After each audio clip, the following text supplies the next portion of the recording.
Hello everyone! I recently had the amazing opportunity to go to New Zealand for nearly a whole month, and I figured I would share my experience and some of the things that I had the privilege of learning and seeing while I was there. So shout out to my dad for showing me the Lord of the Rings movies when I was a kid. Otherwise I probably wouldn't have had an interest of traveling that far to a remote corner of the earth. And of course, shout out to my mom for not only coming along with me to New Zealand, but helping support getting there and being there and all that. Yeah, cool. And I'll probably do a little bit of talking through this video, but I also want to isolate and appreciate the quiet moments. I might add a version of this video entirely without audio as well. I want to provide appreciation and show my appreciation for my time here. But I also want to give people seeing this video who might not have the opportunity to be able to go here, at least not in the immediate future, to still be able to experience it in their own way. And if for people who live there or who have been there before, maybe bring back some memories. So a little bit random, but a little backstory on the history, aka I guess for this would be the formation and geologic history in New Zealand to start out with, which I'm going to illustrate here with Google Earth as I'll measure a few things in this video. New Zealand on the South Island was formed by tectonic plate movements. Looking at California, where I'm from, I'm not going to tell you where, but there's a mountain range called the Sierra Nevadas that's pretty prominent there. Has some of the highest peaks and the highest peak in the lower 48 states. And in those mountains, it's a large plateau which slowly rises from the west and at a low area and rises all the way until they crest with their highest peaks on like the far eastern side, and then they immediately drop down into much lower plateaus below, but those plateaus are still significantly higher than where the large plateau started on the far west side. As I'll put an illustration here for you to see. But there's a region north of the Sierra Nevadas called the Northern Cascades in Washington state, and a little bit in Oregon, I guess. But the Cascades had tectonic plate movement which crashed into each other, and instead of one being shoved upward like a giant plateau, the two kind of crumpled up together like a little crumpled up piece of paper. And so the highest peaks are actually run along the center of that mountain range. And in a similar case, most of the South Island, New Zealand, has its highest peaks running along the center of New Zealand, or at least closer to the center. And in most areas, there'll be large mountains on each side. However, there is this one small section. It's in the Aoraki area, but it's on the west side, the westland of New Zealand, as they call it. And in that area, right below the highest peaks, within a very short distance, it drops from the highest peaks and pass down large cliffs and valleys down into a very low elevation floor, which is only a few miles or kilometers away from the Tasman Sea on the west side. And so it kind of shares similar situation with the Sierra Nevadas, but just on the opposite side on that one little section. But unlike the Sierra Nevadas, the vast majority do follow more like the Cascades of having large mountains on each side. And then from there, we get to the northern island, which has some smaller mountain ranges there, and I'm not entirely sure, but my guess is that a lot of those mountain ranges caused smaller islands at one point. But then the majority of the island was brought about by the mega volcanoes there, which uplifted land for miles and miles and kilometers around them.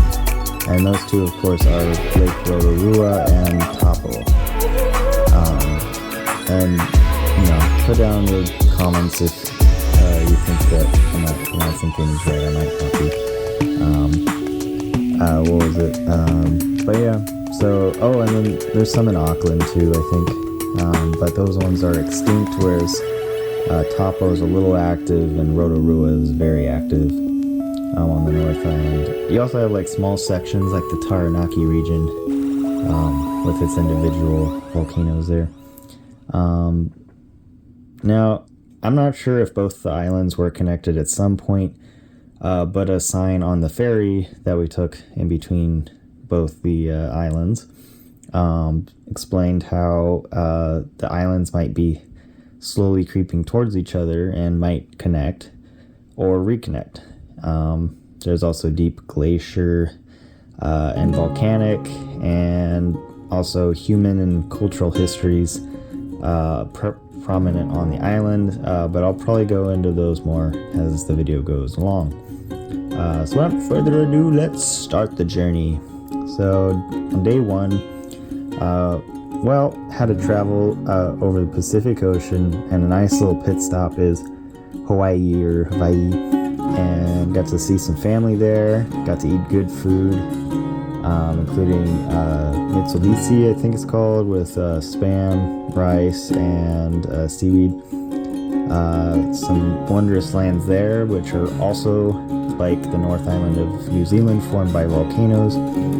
But the island we were at is formed by a large volcano that has eroded away, so it's got steeper walls of forest mountain left. It's very inactive now.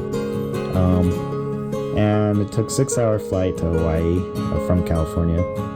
And then after we visited the family for a day, it was another 8-hour flight to Oakland.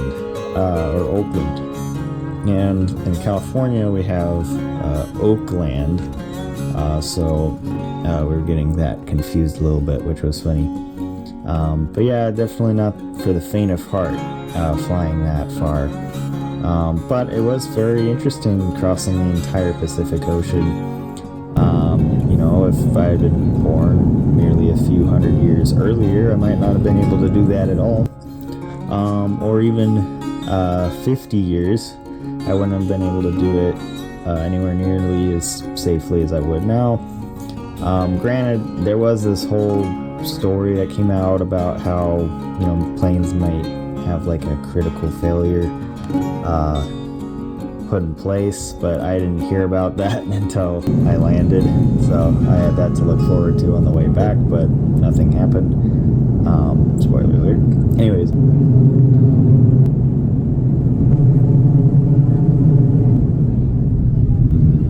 we arrived in Oakland and hung around the city, got to see their cool towers. It's going out. Oh!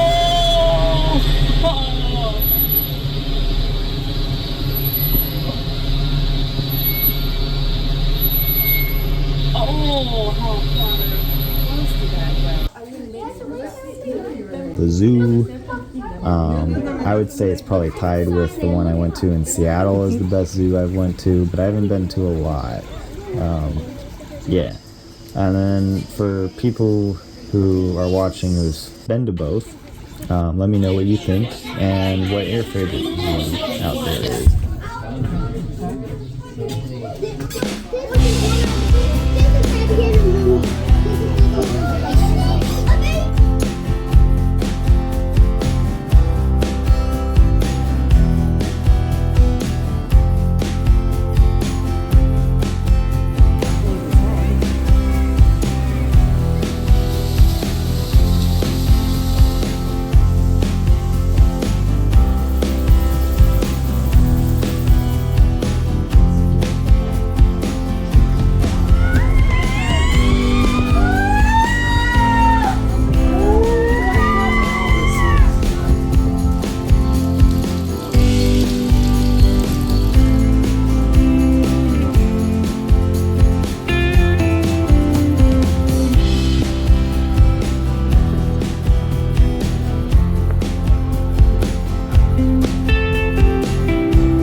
is here.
But then we made it to Hamilton our first night, and then we had a breakfast there. And that breakfast we ended up having as our second to last breakfast in New Zealand as we were coming back up that way. And from there we went to Tauranga to climb Mount Maunganui. I'm not sure how to say it, but it's just epic. It's a mini volcano that's eroded away a little bit, so it's very steep. It's on the edge of a peninsula I'm not sure, with beaches on each side of it.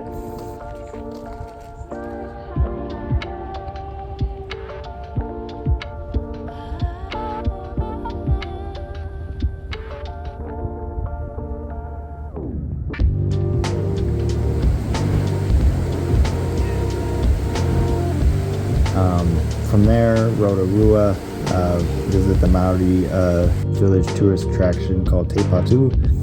They told us some of the fauna of New Zealand, including the trees that were blooming little red flowers there. That was really cool.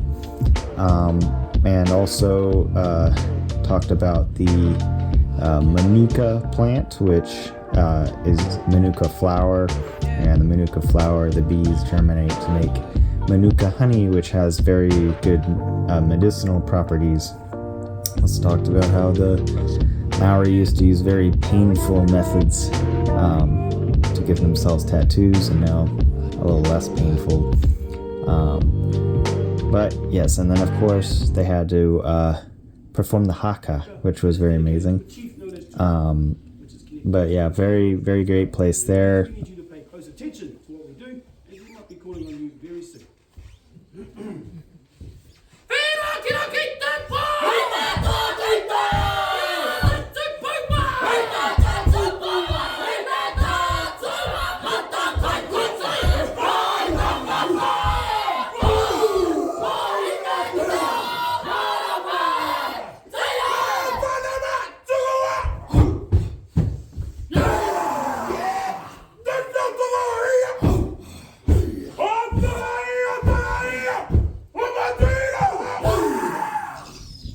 So then the next day, we started right there in Rotorua with a Polynesian spa. There's a particular actor who I'll mention more in depth later, who made that spa go viral a few years back.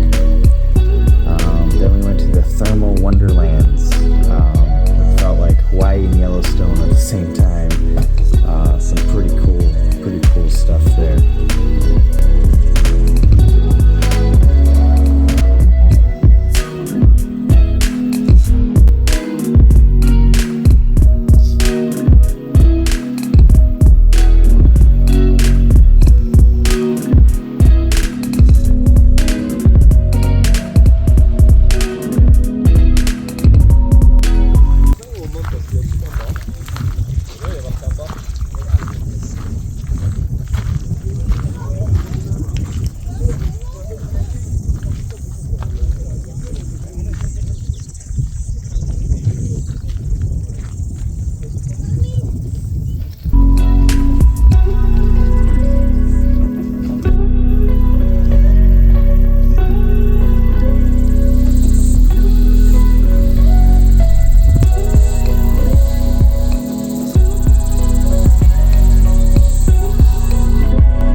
way down to Topo, which has to have one of the bluest rivers and waterfalls I've ever seen running out of it. It's truly amazing.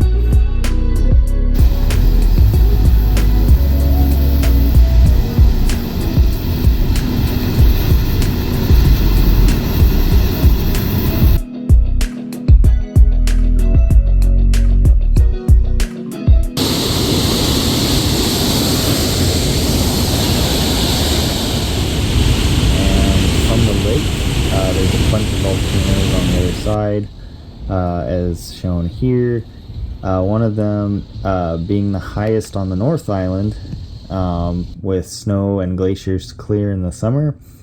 And there's another one where they filmed Mount Doom from the Lord of the Rings movies. And in that area, we all actually on the other side of the lake where we stayed, a friend of mine from New Zealand mentioned that a restaurant was pretty good, so I went there.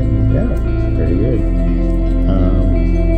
So the next, and one thing I will mention is that we arrived a little bit late, and there was nobody at the hotel there, so we had to very quickly remake reservations, even though we were only an hour late. They didn't, and they offered only a partial refund. It was kind of an annoying thing. And if, for a campsite, I could see that, or an Airbnb, but for a hotel, it was kind of especially in a popular area. So yeah, be mindful of that. Also, it was a resort town, but a smaller resort town, and a lot of the smaller resort towns, everything closes really early, so be mindful of that. I don't think there was a single business in the town open past 8 p.m. or before 6 a.m., so yeah, be mindful of that. But yeah, the next day we're ready to hit the Tongariro crossing, which is one of the longer and tougher hikes that I've ever done, and probably the longest and toughest hike my mom has done, and might ever do.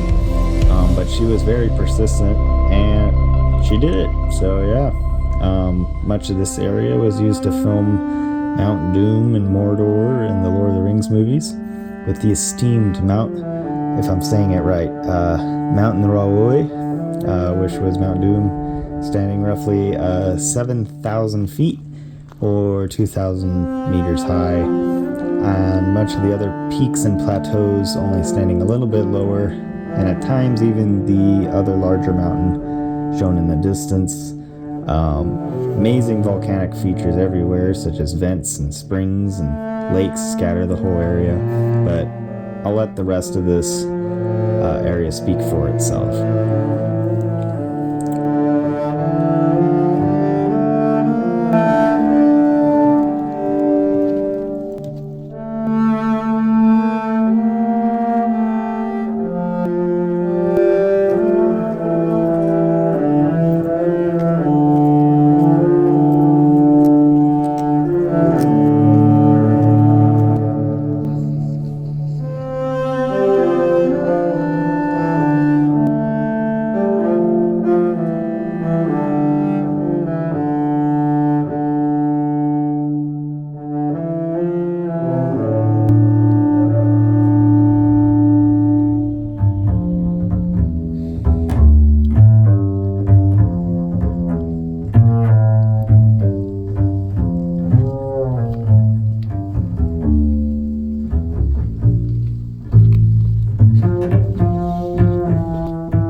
So the next day, the sixth day there, was a relaxed day.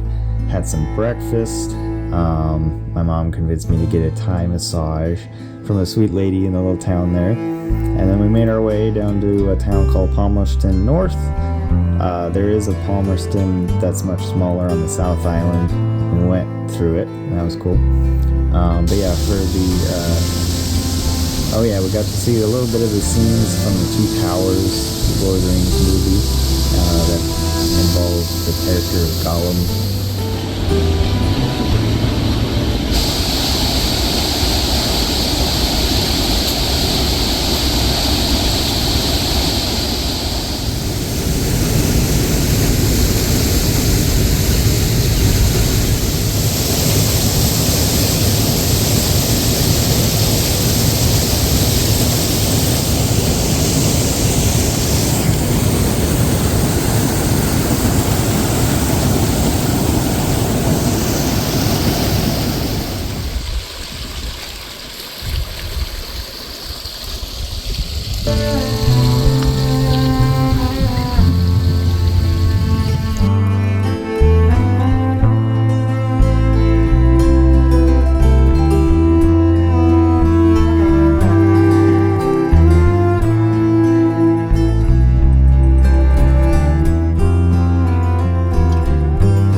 some brandy crisps, which are kind of like brandy honey cannoli things.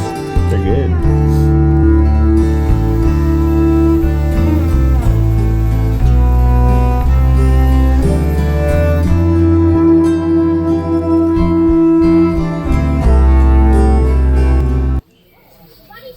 Oh no, Gandalf.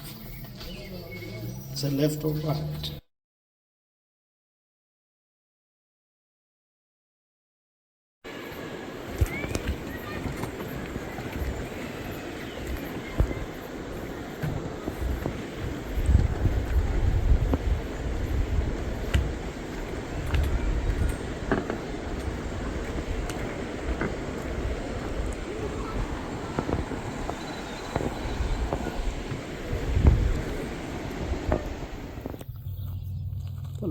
And then we got to Wellington, the capital of New Zealand, which is called on like multiple signs and promotional materials as the quirky little capital of the world, or the quirkiest little capital of the world. Yeah, I'll just talk about our multiple days there. Went to the Weta workshop where Lord of the Rings and other movie props were made, including Narnia and the designs for the Avatar movies and so on and so forth.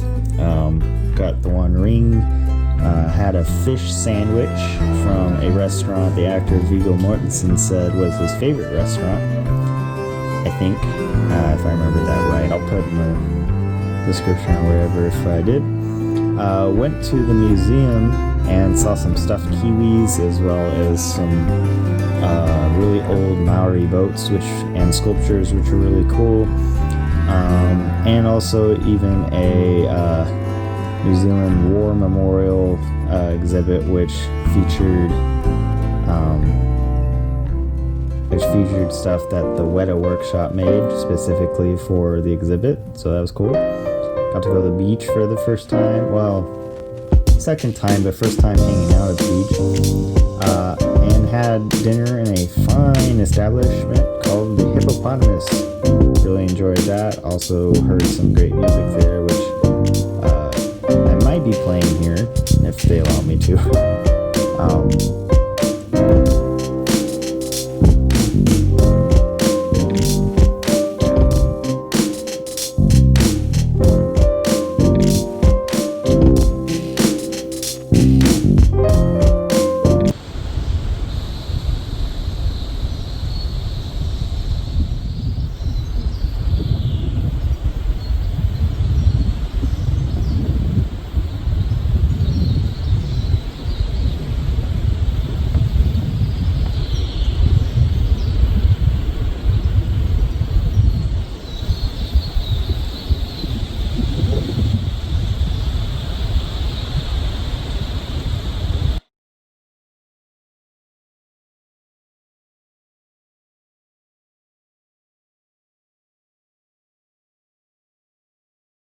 And then from there, we decided to go to the South Island. Woohoo! On the ferry.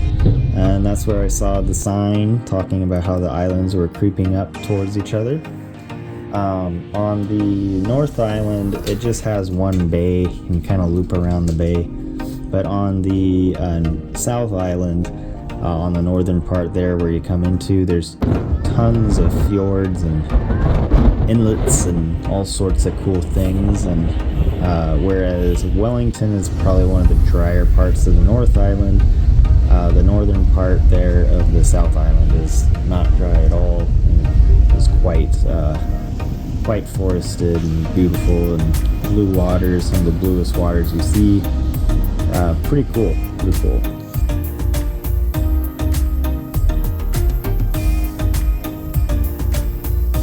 And then from there, drove a little bit further, seeing more inlets and more cool stuff, more tropical rainforests, and it's kind of one of the more tropical looking areas of the South Island. It kind of gets a bit more,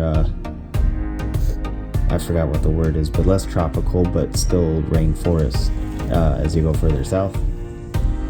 But from there, saw another filming location, this time from the Hobbit movies, and then spent the night in the town of Nelson.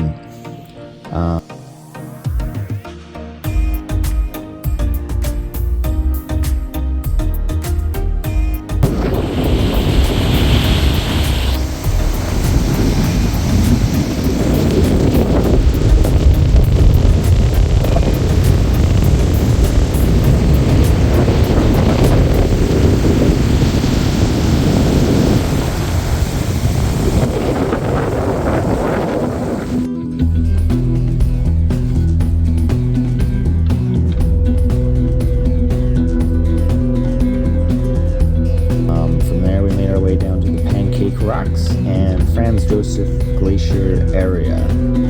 Pancake Rocks had the Weka bird, which was really cool. And then here I'll talk about the glacial history a little bit. The glaciers from Antarctica once stretched all the way north to this point here on the island, and maybe even further north, if not the North Island as well. But only remnants of the glacier are left. The Franz Josef, Fox, and Tasman glaciers being the largest three in the country and in the entire southeastern hemisphere, outside of Antarctica and its surrounding islands. So we went to the Franz Josef and we got to see it a little bit up close as the skies cleared up a bit. Also went to Fox Glacier and Lake Matheson. Didn't get to see great from Lake Matheson, but that's fine. Got to see a live kiwi as well in an exhibit, but no photos were allowed. I probably could have, but I wasn't rebellious enough.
And then after that, we made our crossing to Queenstown.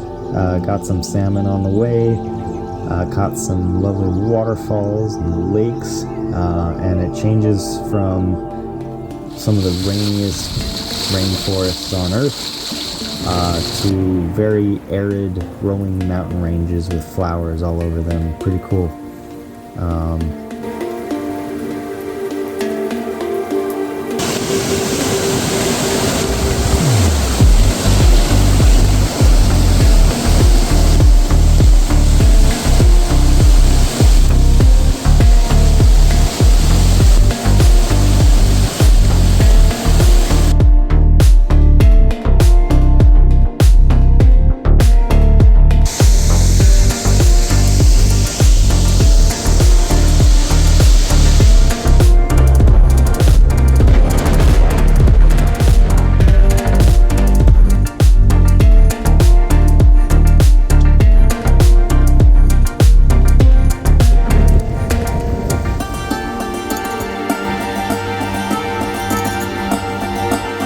Yay, Queenstown, woo! It's a very packed place, especially during the holidays when we were there around New Year's. But many cool things there. Got to meet that friend I mentioned earlier in person. Went to a winery. Got to go to an ice bar. Climbed a small mountain after catching the gondola above the town. Lots of good food. And of course, seeing even more Lord of the Rings locations all along the Lake Wakitipu, which is one of the bluest and prettiest lakes I've ever seen. But yeah, pretty cool area.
feed it.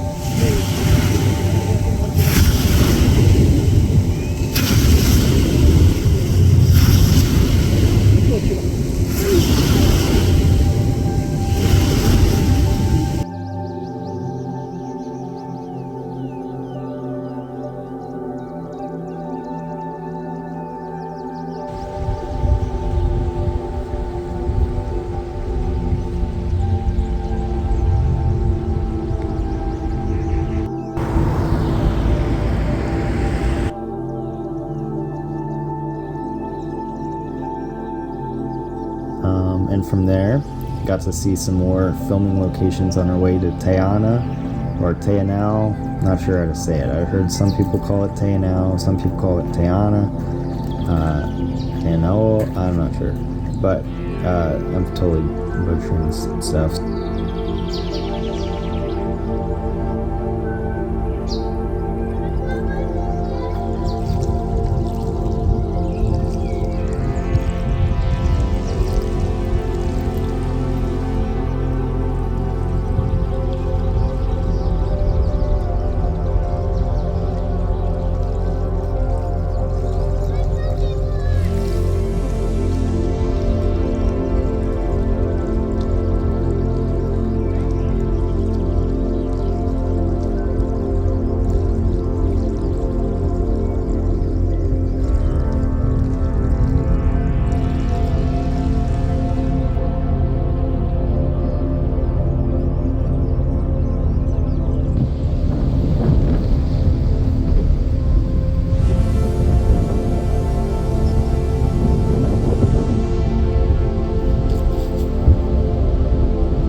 Gateway to the Fjordland region, I guess you could say. And from here I got to see lots of animals, namely birds and sheep, but also lots of deer, farm deer, which is a very foreign concept to Americans like myself. Amazing lakes and rivers and forests in that area, and of course the Milford Sound. That's amazing.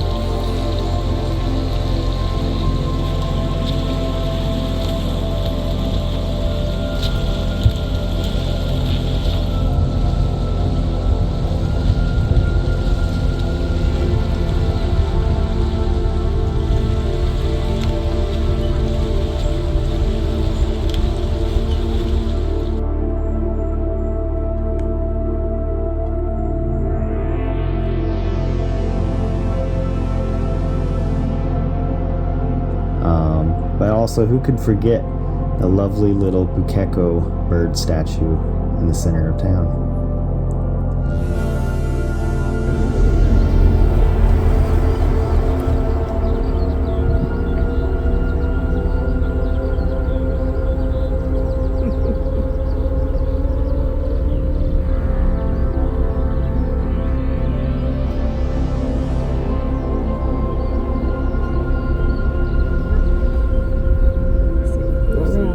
They said go around.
this, we went to the Nugget Point Lighthouse.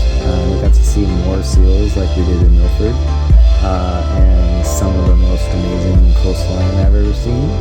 And to the that was also the furthest south we had ever been, and to this point have ever been to. So that was pretty cool.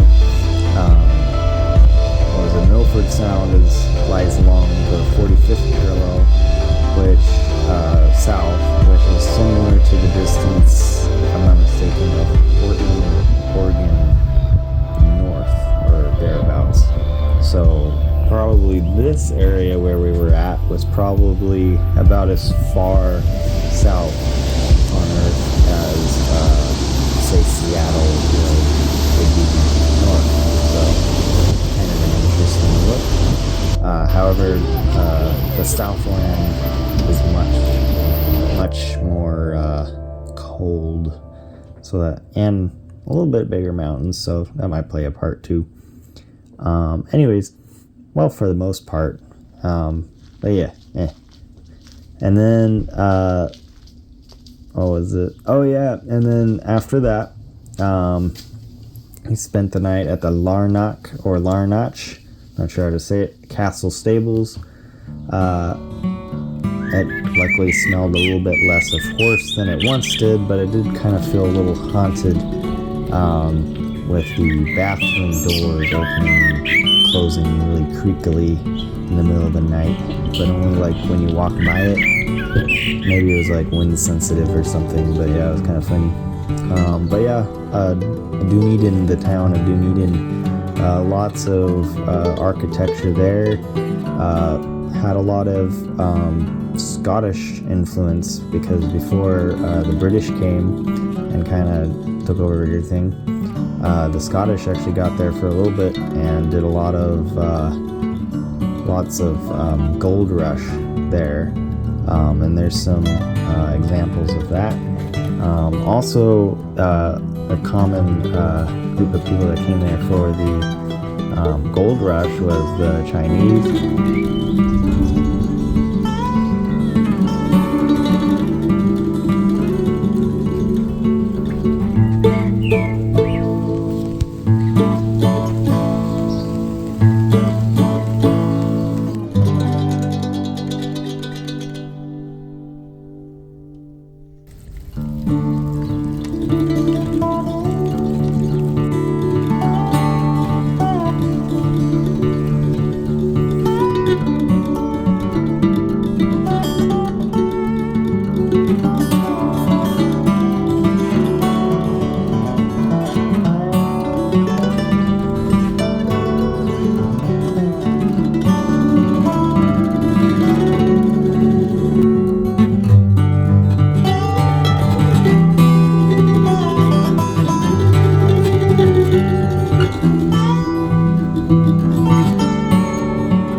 In Lord of the Rings, so that was cool. It doesn't look very recognizable, so it's hard for me to be able to tell what it was, but yep, that's where I was. Anyways, so the next day we got to the Iraqi region and woke up, and the clouds had cleared from the night before, and we got to see the mountains in their true glory. This area has Aoraki, which is the highest peak in all of New Zealand, and the Tasman Glacier, which is one of the largest glaciers in New Zealand. There's also some plants I highlighted in the Tongariro part, and I think this is a much larger version of them here, but I could be mistaken. But yeah, very cool area. Good food at the hotel, and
course, spent time in Christchurch, went to the beach, went to the gardens, got to see how there are some small volcanic works in New Zealand, which created a lot of the area around Dunedin and Christchurch. Shows how volcanoes actually, although dangerous, can support life as well, as the two largest cities on the South Island are directly along the only volcanic areas on the South Island.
From Christchurch, it was back to the North Island, but first the long drive along Hokitika.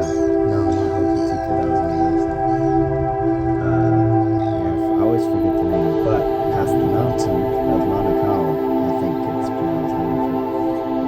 But it's an over 8,000 foot or 2,700 meter high peak with a wall of surrounding peaks of similar height. And it immediately drops into the ocean. Pretty crazy. Like, have you seen a mountain with snow on it during the summer, where the base of it actually touches the coastline? That's not like Alaska or something. Well, now you have.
Hamilton, and not before stopping at the amazing glowworm caves. And now the glowworm caves are partially and hopefully soon to be completely run by the Maori families, who in some cases helped discover, and in other cases entirely on their own discovered the caves there. So that's pretty cool. And there's amazing stories and formations, and of course the glowworms, which unfortunately don't show up on the camera very well, but they are amazing.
The moment we have all been waiting for, the Shire. To quote an actor who played Jango Fett and now Boba Fett, who I had mentioned previously at the Polynesian Spa. Although he used this to describe the Polynesian Spa, I'll use it to describe the Shire here. There are no words.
So after this, I went to the Hamilton Gardens, possibly the most extensive gardens in all of New Zealand, and absolutely free, which was great. Supported completely out of, I guess, funding and government and support and all that sort of thing. But yeah, no charge at the gate, which was really cool. And it was probably one of the most expensive gardens, if not the biggest garden I've ever gone to. It observes multiple cultures of gardens and styles of gardens as well. And I thought that was pretty intriguing.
Day made our way back to Auckland, and after having the same breakfast that we had previously had in Hamilton, we made our way back to Auckland. We also stopped by another filming location, which is hard to see because it's very far away, but it's very easy to recognize.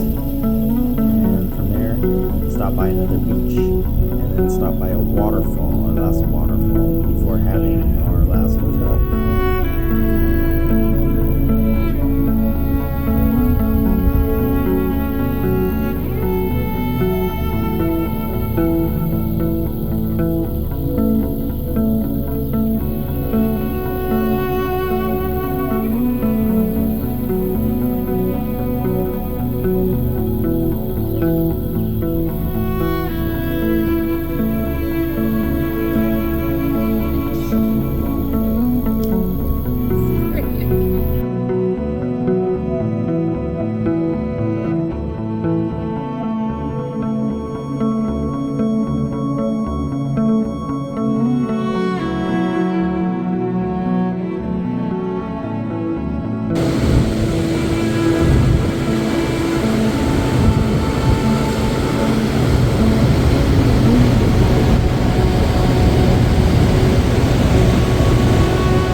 lots of small foods, which was good. But yeah, it wasn't quite as close as we originally expected. I expected an unexpectedly long walk, an unexpected journey, you could say, through the city of Auckland. But that was an interesting thing. It was kind of cool to see the city life, especially out of post holiday season. So you got to really feel what it feels like. And I gotta say, it does feel like one of the safest cities of that size that I've ever been to, if not the safest city of that size that I've ever been to.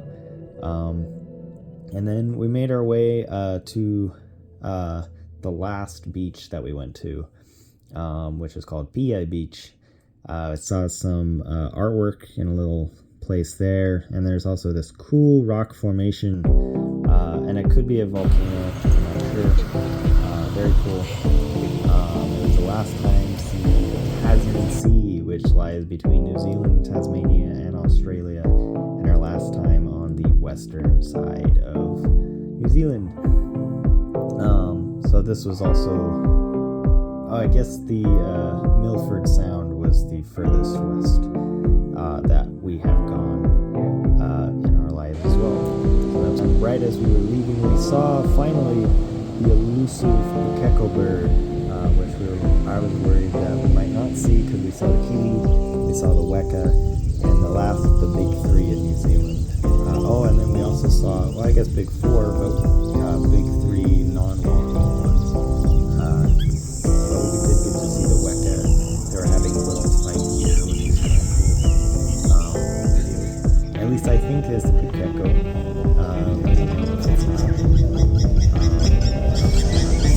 The other one took off. But yeah.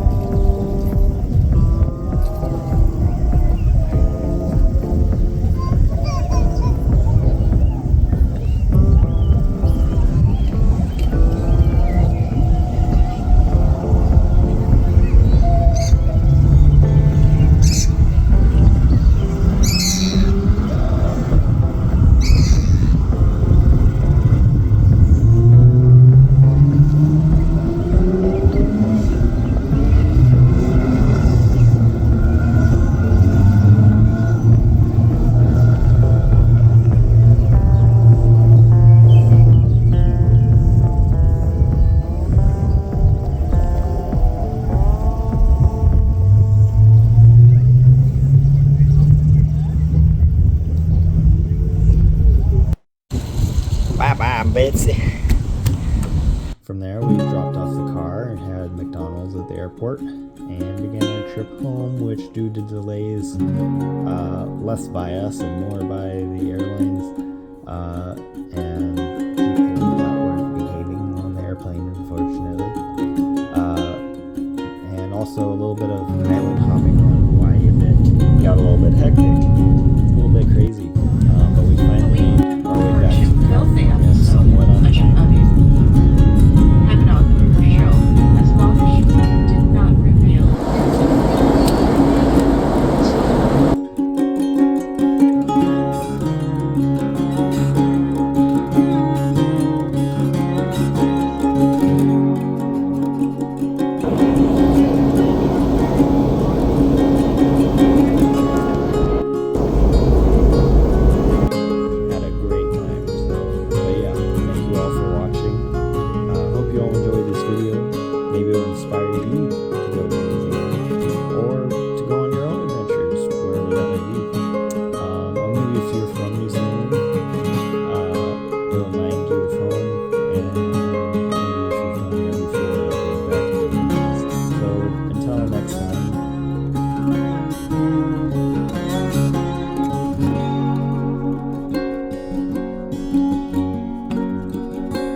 And of course, the first thing I did when I got back to California was getting an In-N-Out burger.